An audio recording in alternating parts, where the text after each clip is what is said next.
start off the debate.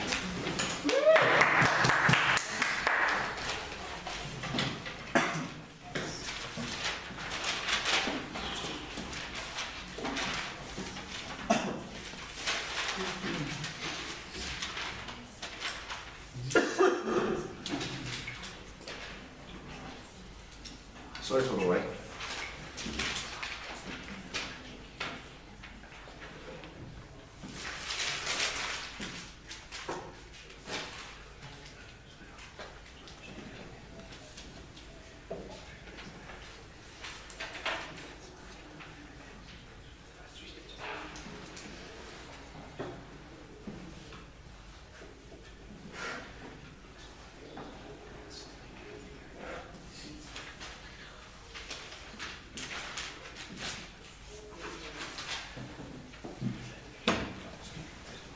Evening, Madam Speaker, members of the House. Now, we as parents and we as society are obligated to provide our children with the best possible future.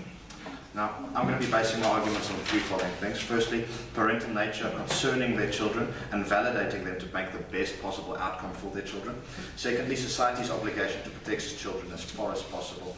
And also the fact that there are absolutely no harms to society in protecting children from this. But before I get to this, I'm just going to give a summary of what happened in opening. Now, firstly, opening based most of its arguments on beliefs and also that the benefits outweigh the harms and also about shielding. Now, concerning this, we believe that also that the beliefs of an individual child should be weighed at utmost importance as it is the future of our society, and that's why, in such a way that it should be validated, and also that children should be held in the best possible light and should be given the best future outcome possible.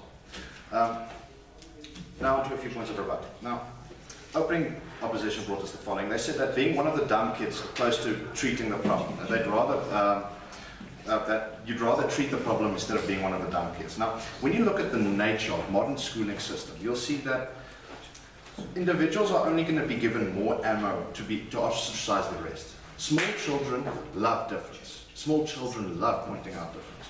And by going and validating and showing individuals, look, this kid is different.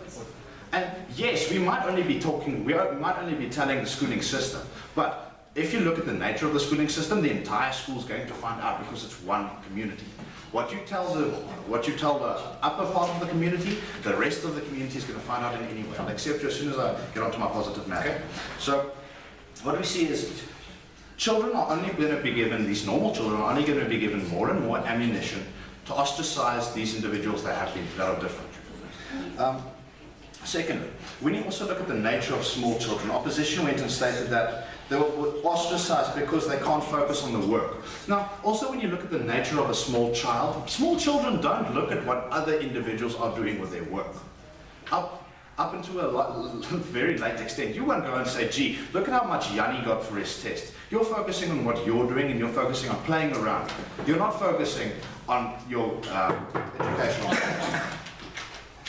Yes, I'll accept you. So first of all, your policy doesn't deal with the fact that those kids might find out anyway that kid is different in the class if we hide it and they have to deal with it on their own. But second of all, like, kids in the class can see if a child stands up and walks out with the teacher talking to them. But you see, now this isn't going to be happening because they're going to be under this proper medication. Individuals are not going to wake up and they're not going to walk around like ADHD. Yeah, they're not going to, this is going to be treated. This is a problem that's going to be treated. Now going on to my first argument. Parental nature concerning the children and validating them to make the best possible outcome. Now, parents are made aware of all the possible detriments and harms concerning ADHD and its treatment through doctors when they go and they receive their treatment, when they receive the diagnosis from the doctors. Now, as this is not a new disease, we see that we know all the benefits and negative effects of having this disease and how to treat it. There is active methods of treating it. The treatment methods work in most cases. In the majority of cases, this is active and proper medication that works. Now, what we see now is that these individuals, these parents, are making an informed choice that will in fact, that they will choose to make this drug because they see all the negative effects and they see all the positive effects of this drug. So we can actively say that they are making an informed choice that the parents will in fact let their children take this drug. No, thank you. Not at this moment. I'm going to continue to my second argument, then I'll accept you. Now we see that parents are also rational actors working in the best interest of their child. and that there's no pressure for them to compromise on this ability. So ultimately, parents are rational actors, and their choice to do so is validated. Final point. Yes, Martin, I'll accept my second and final point. Is a parent acting in the best interest of the child when he's actively hiding something from that child? Martin, now what we're considering here is ignorance is bliss. Now ultimately, as shown by our opening we will elaborate on, ultimately a child will have more beneficial growth if they are not told about this than what they would if they were.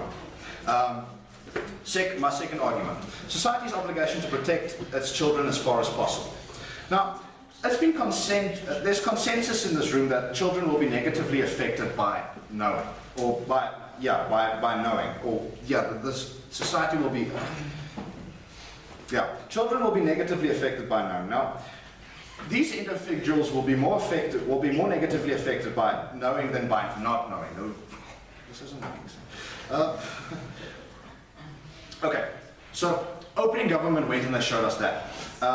We want our individuals to be the best possible, we want them to believe that they can be the best that they want to be. But it's not about that. It's not about being the best that you can believe you want to be. What it's actually about is giving them more social leeway to fit in and to have as much of a normal life as possible. Because what we see here is a learning disability should not allow for discrimination. Because ultimately, this is what we're seeing in the schooling system. We see that by telling individuals and telling society that we have individuals with ADHD in our school, ultimately they are discriminated against. And this discrimination is unjustified because of your learning disability. So, on my third point, James, why not? Yes. don't you think that then if we have the ability for teachers to know what's happening, the children can face it in a more controlled environment as the matter we brought? Okay, as earlier discussed, what we see is that when you look at the educational system, in theory this airy-fairy idea works, but in practicality that does not happen. Because if you look at the nature of the actors in this role. Now, on my third point, parents. And now, we see that parents are morally and legally obligated to protect their child to the best of their interests. And if you look at the consensualist views, it's clear here that the benefits by far outweigh the doubts, the benefits by far outweigh the negative effects of not telling the children. Thus, there are very, very few harms in not telling these individuals, except a bit of trust issues later when they're 18, and at that stage, they will to a large extent be able to relate to this, and they will be able to see a logical reasoning in their parents' ability of telling them. And that's why we, as closing government, believe that we as parents and as society are obligated to provide our children with the best possible future by implementing this motion. Thank you for your